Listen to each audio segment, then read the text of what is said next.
Good morning students. আজকে আমরা যে টপিকটা আলোচনা করব সেটা তোমাদের বায়োলজির ইউনিট 5-এর 14 নম্বর চ্যাপ্টার। ইউনিট 5-এ আমাদের আছে বাস্তুবিদ্যা ও পরিবেশ, এবং তারই আন্ডারে 14 নাম্বার মানে ইউনিট 5-এর সেকেন্ড চ্যাপ্টার হচ্ছে বাস্তুতন্ত্র বা ইকোসিস্টেম। সেই ইকোসিস্টেম সম্পর্কে আজকে আমরা একটু আলোচনা করব। তো প্রথমেই যেটা জানতে হবে, ইকোসিস্টেম পড়তে গেলে প্রথমে জানতে হবে যে আমাকে বাস্তুবিদ্যা কাকে বলে। বাস্তুবিদ্যা হচ্ছে কি বা ইকোলজি কি?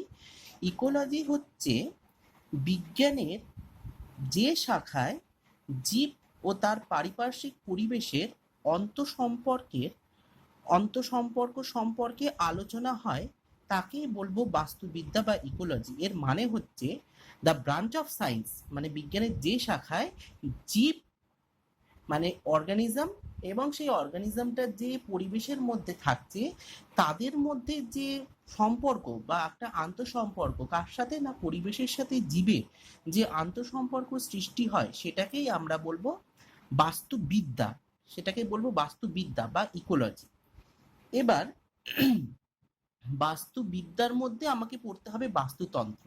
এবার বাস্তুতন্ত্রটা কি? বাস্তুতন্ত্র হচ্ছে বেসিক্যালি বাস্তুবিদ্যা বা ইকোলজির কার্যকরী একক বা ফাংশনাল ইউনিট অফ ইকোলজি, এটাকে আমরা বলবো বাস্তুতন্ত্র।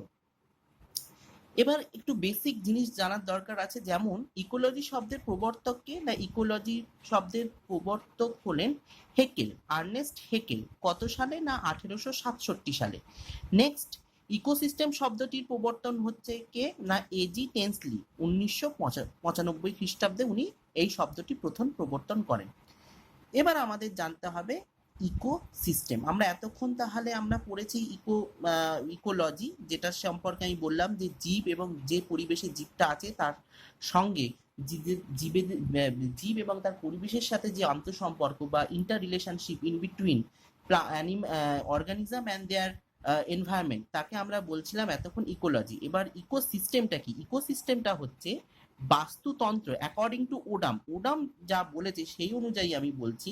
ওডামও একজন ইকোলজিস্ট বলতে পারি আমরা, ইকোসিস্টেম নিয়ে তার প্রচুর কাজ আছে।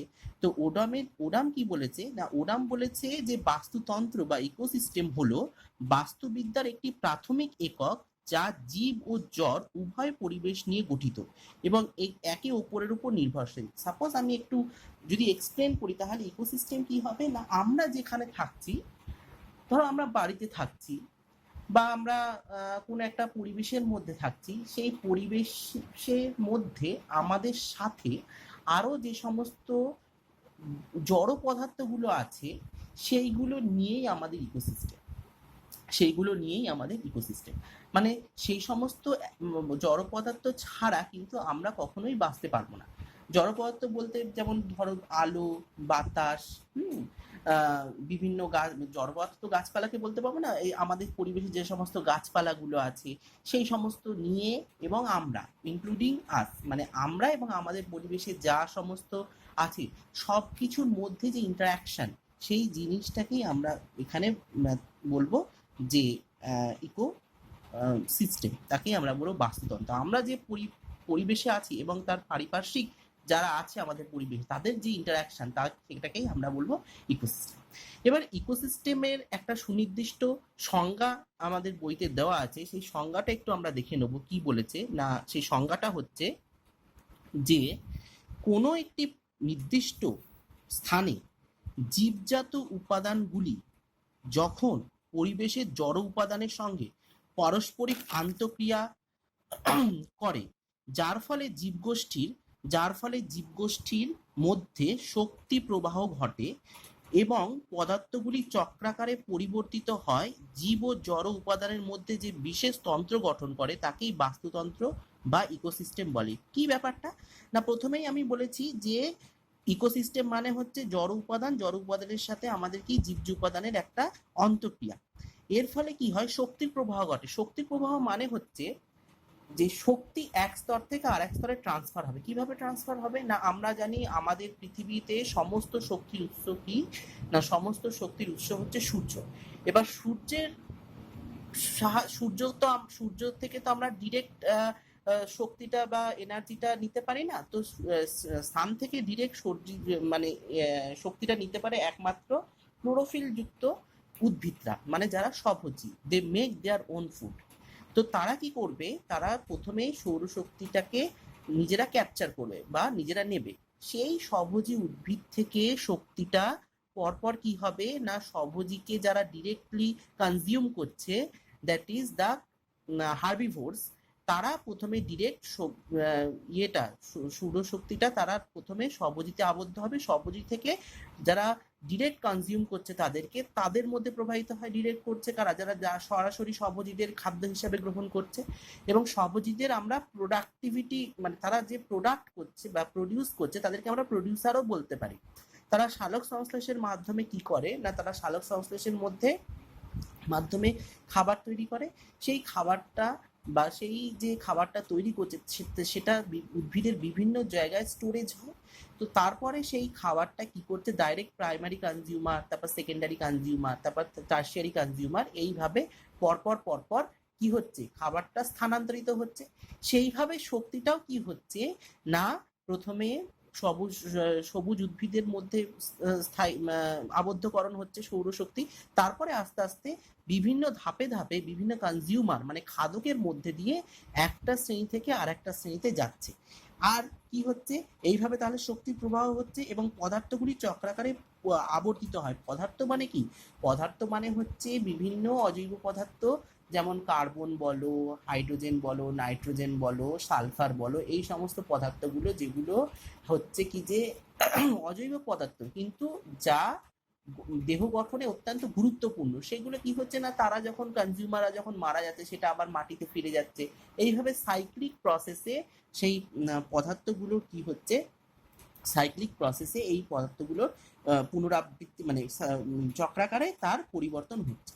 তাহলে বোঝা গেল কি বলতে চাইছি, যে জীব ও জড় উপাদানগুলির মধ্যে এটা একটা বিশেষ তন্ত্র। বাস্তুতন্ত্র মানে হচ্ছে একটা সার্টেন স্থানে বা একটা সার্টেন প্লেসে যে জীবরা আছে, নট অনলি হিউম্যান বিংস, অন্যান্য যে সমস্ত জীব আছে এমনকি মাইক্রো অর্গানিজম, এবং তাদের সাথে তাদের যে পরিবেশ, তাদের মধ্যে যে একটা তন্ত্র বা তাদের মধ্যে যে একটা ইন্টারাকশন, সেটাই হচ্ছে আমার ইকোসিস্টেম। তাদের ইন্টারাকশনটাকে আমরা বলবো ইকোসিস্টেম।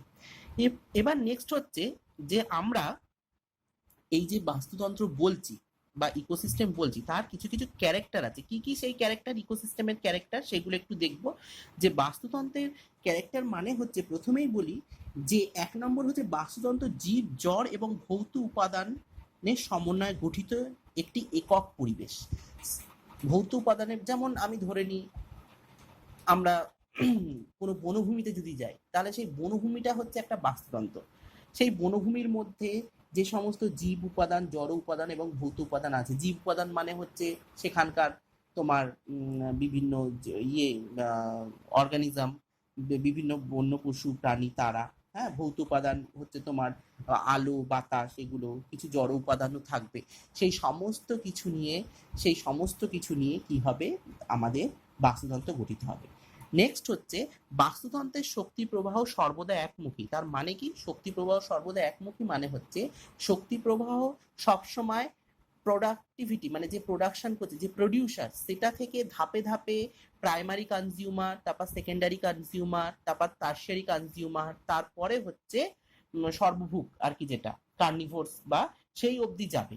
কখনোই কার্নিভোরস থেকে বা সর্বোচ্চ যে খাদক সেটা থেকে ফ্লো ব্যাক করবে না, মানে সেটা থেকে তৃতীয় শ্রেণীর খাদক বা দ্বিতীয় শ্রেণীর খাদক বা সেখান থেকে প্রোডাক্টিভিটি যে দিচ্ছে বা প্রডিউসারে যাবে না। তার মানে এটা একমুখী, প্রডিউসার থেকে সব সময় বা সর্বদা শক্তির প্রবাহের অভিমুখ কোথায় হবে না, সর্বোচ্চ খাদকের দিকে হবে। আচ্ছা, নেক্সট কি বলেছে না, পরিবর্তনশীলতা বাস্তুতন্ত্রের একটি গুরুত্বপূর্ণ বৈশিষ্ট্য। পরিবর্তনশীলতা মানে হচ্ছে সিজনে, বিভিন্ন সিজন বা বাস্তুতন্ত্র সবসময় কিন্তু একরকম থাকে না। এর কারণ হচ্ছে, ধরো যেখানে এখন ডেজার্ট বা মরুভূমি, বা যেখানে ধরো এখন বনভূমি, সেটা হয় সেই বনভূমিটা হয়তো ফিউচারে চেঞ্জ হতে পারে, বা সেখানে গাছপালা কেটে দিয়ে কেউ বসতি স্থাপন করতে পারে। সেই কারণে বলছে যে বাস্তুতন্ত্র কখনোই মানে ইয়ে নয়, পরিবর্তনশীল, সর্বদা পরিবর্তনশীল। আবার বাস্তুতন্ত্র অনেকটা সিজনের ওপর ভ্যারি করে। সিজন মানে হচ্ছে ধরো গ্রীষ্মকাল বা বর্ষাকাল বা শীতকাল। এই গ্রীষ্মকাল বা বর্ষাকাল বা শীতকাল সেই অনুযায়ী বাস্তুতন্ত্রের নেচারটা বা বাস্তুতন্ত্রের যে স্ট্রাকচার সেটা পরিবর্তন হতে পারে। কেন না, শীতকাল বা গ্রীষ্মকাল বা বর্ষাকাল বলো, তার উপর বেস করে আমি যদি একটা বনভূমির বাস্তুতন্ত্রকে কনসিডার করি, তাহলে তার মাইক্রো অর্গানিজমের মধ্যে ভ্যারিয়েশন আসতে পারে। সেখানে যে সমস্ত প্লান্ট কমিউনিটি আছে বা প্লান্ট অর্গানিজম আছে তাদের মধ্যে ভ্যারিয়েশন আসতে পারে। তো এইগুলো সব ক্ষেত্রে কিন্তু কি না পরিবর্তনশীল। তাহলে এই তিনটে হলো বাস্তুতন্ত্রের বৈশিষ্ট্য। আরো কিছু বৈশিষ্ট্য আছে, সেগুলো বলছি, দেখো। নেক্সট হচ্ছে যে বাস্তুতন্ত্রের বৈশিষ্ট্যগুলো, সেটা হচ্ছে কি না বাস্তুতন্ত্রের জীব ও জড়ের মধ্যে সম্পর্ক সর্বদা উভমুখী। মানে হচ্ছে উভমুখী মিন্স জীবের উপর জড়রা অনেকটা নির্ভরশীল বলতে পারো, বা জড় পদার্থগুলোর উপর, বিভিন্ন অ্যাবায়োটিক পদার্থগুলোর উপর কিন্তু আমরা নির্ভরশীল। অ্যাবায়োটিক পদার্থ বা অজীবজাত উপাদানগুলো যদি বাস্তুতন্ত্রে না থাকে, তাহলে কোনোভাবেই জীব বৈচিত্র্য বাস্তুতন্ত্রের মধ্যে টিকে থাকবে না। সেই কারণে বলছে যে বাস্তুতন্ত্রে জীব ও জড়ের মধ্যে সম্পর্কটা মানে সর্বদাই উভমুখী। তারপরে কি বলেছে না বাস্তুতন্ত্র পর্যায়ক্রমে সরল থেকে জটিল হয়। মানে কোনো একটা বাস্তুতন্ত্র প্রথমে সিম্পলেস্ট ফর্মে হয়, তারপর সেখান থেকে আস্তে আস্তে জটিল হয়। কেন বলছে এই কথাটা, মানে আমি যদি ধরি, কনসিডার করি পুরো এন্টায়ার ওয়ার্ল্ড বা এন্টায়ার পৃথিবীটা যদি একটা বাস্তুতন্ত্র, পৃথিবী সৃষ্টির সময় যে কটা অর্গানিজম ছিল বা যে অর্গানিজম দিয়ে পৃথিবী সৃষ্টি হয়েছিল, সাপোজ ধরি আমরা পৃথিবী সৃষ্টিতে এসেছিল কারা না অ্যালগি, ব্লু গ্রিন অ্যালগি, হ্যাঁ, বা এককোষী প্রাণী প্রোটোজোয়া এরা এসেছিল। তারপর যত দিন গেছে পৃথিবীর মধ্যে তত অর্গানিজমের ভ্যারিয়েশন বেড়েছে, তত অর্গানিজমের ডাইভার্সিটি বেড়েছে। তার মানে কি হচ্ছে না যত সময় যাবে তত বাস্তুতন্ত্রের মধ্যে ভ্যারিয়েশন আসবে। মানে হচ্ছে বাস্তুতন্ত্রের মধ্যে যত ভ্যারিয়েশন আসবে তত বাস্তুতন্ত্রটা আস্তে আস্তে জটিল হয়ে যাবে। বোঝা গেছে? আচ্ছা, এবার হচ্ছে বাস্তুতন্ত্রের বাসস্থানের উপর ভিত্তি করে বাস্তুতন্ত্রের প্রকারভেদ। ব্যাপারটা কি না বাস্তুতন্ত্র কয় প্রকার বা বাস্তুতন্ত্রের যদি আমরা ক্লাসিফিকেশন করি অন দ্য বেসিস অফ বাসস্থান মিন্স যেখানে অর্গানিজমগুলো রয়েছে, তার উপর যদি বেসিস করে আমরা ভাগ করি, তাহলে প্রথমত আমরা দুটো ভাগে ভাগ করতে পারবো। একটা হচ্ছে স্থলজ বাস্তুতন্ত্র, আর একটা হচ্ছে জলজ বাস্তুতন্ত্র। স্থলজ বাস্তুতন্ত্র কি না, স্থলজ বাস্তুতন্ত্র মানে হচ্ছে স্থল। এই স্থলজ বাস্তুতন্ত্রের মধ্যে কি কি থাকতে পারে না, স্থলজ বাস্তুতন্ত্রের মধ্যে তোমার মরুভূমির বাস্তুতন্ত্র থাকতে পারে, ডেজার্টের বাস্তুতন্ত্র, ডেজার্ট মানে হচ্ছে তোমার মরুভূমির বাস্তুতন্ত্র থাকতে পারে। আর একটা হচ্ছে জলজের মধ্যে ম্যারাইন সামুদ্রিক বাস্তুতন্ত্র হতে পারে, বা তোমার হতে পারে পন্ড ওয়াটারের বাস্তুতন্ত্র মানে পুকুরের বাস্তুতন্ত্র বা লেকের বাস্তুতন্ত্র হতে পারে। আচ্ছা, আর একটা কথা বলে দিই, এ ড্রপ অফ রেন মানে হচ্ছে বৃষ্টির এক ফোঁটা জল, সেটাও কিন্তু বাস্তুতন্ত্র। কেন সেটাকে আমরা বাস্তুতন্ত্র বলবো, সেটা হচ্ছে সবচেয়ে ছোট বাস্তুতন্ত্র। তার কারণ হচ্ছে সেই ড্রপ অফ ওয়াটারের মধ্যে তোমার মাইক্রো অর্গানিজম রয়েছে। তাহলে মাইক্রো অর্গানিজম বা অণুজীব যারা রয়েছে সেইগুলো হচ্ছে তোমার কি বায়োটিক উপাদান। আর যেগুলো হচ্ছে তোমার অজীবজাত, জলটা হচ্ছে অজীবজাত উপাদান। তাই জন্য আমি এটাকে বলতে পারি যে এটা একটা বাস্তুতন্ত্র। আচ্ছা, নেক্সট হচ্ছে যে বাস্তুতন্ত্র অধ্যয়নের গুরুত্ব। আমরা বাস্তুতন্ত্র কেন পড়বো? কারণ শক্তি, ইকোসিস্টেম অধ্যয়নের মাধ্যমে আমরা কি শক্তির উৎস জানতে পারবো, শক্তির ব্যবহার এবং শক্তির চক্র এবং শক্তির প্রবাহ সেটা জানতে পারবো। খাদ্য শৃঙ্খল এবং খাদ্য জাল। খাদ্য শৃঙ্খল মানে কি না, খাদ্য শৃঙ্খল মানে বাস্তুতন্ত্র অধ্যয়নের মাধ্যমে প্রকৃতির যে খাদ্য শৃঙ্খল এবং খাদ্য জাল সম্পর্কে সঠিক ধারণা পেতে পারি। এটা আমি নেক্সট ক্লাসে আলোচনা করব, খাদ্য শৃঙ্খল বা খাদ্য জালটা কি।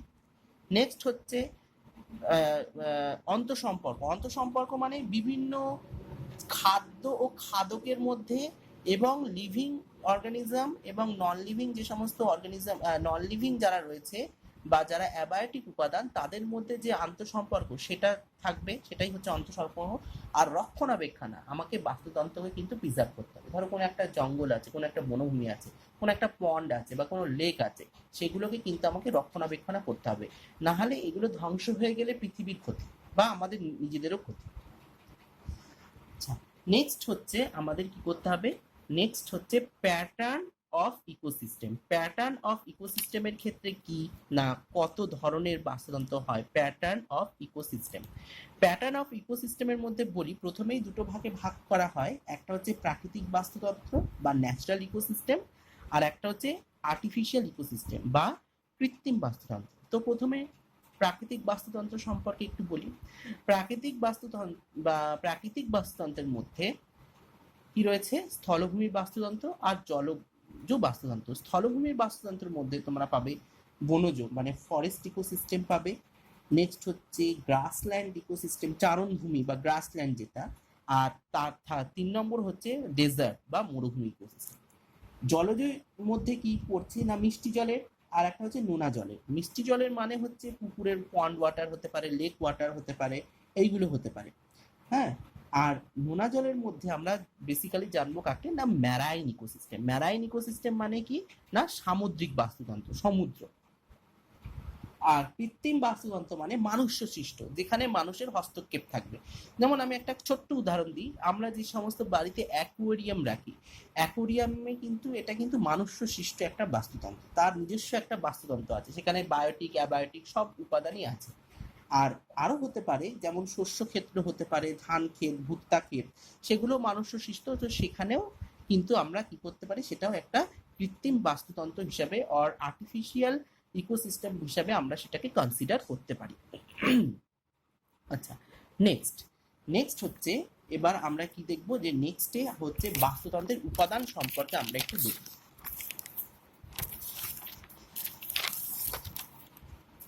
বাস্তুতন্ত্রের প্যাটার্ন গেল, এবার আমরা দেখব কি না বাস্তুতন্ত্রের উপাদান, কম্পোনেন্ট অফ ইকোসিস্টেম।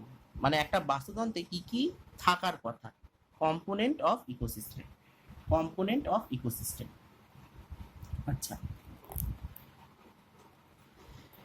প্রথমত বলি যে বাস্তুতন্ত্রে বা দুটো মেন কম্পোনেন্ট বাস্তুতন্ত্রের, একটা হচ্ছে অ্যাবায়োটিক উপাদান আর একটা হচ্ছে বায়োটিক উপাদান।